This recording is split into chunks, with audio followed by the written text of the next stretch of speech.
A tag marks one real, specific commit permanently, and GitHub Releases turn that tag into a genuine downloadable version with real release notes.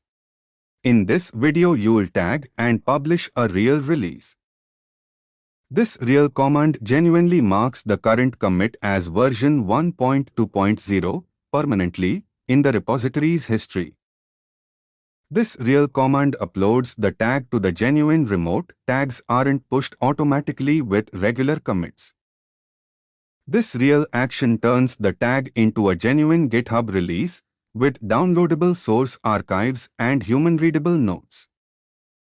Git tag genuinely marks one specific commit permanently. Tags must be pushed separately with git push origin tag. A GitHub release turns a real tag into a documented, downloadable version.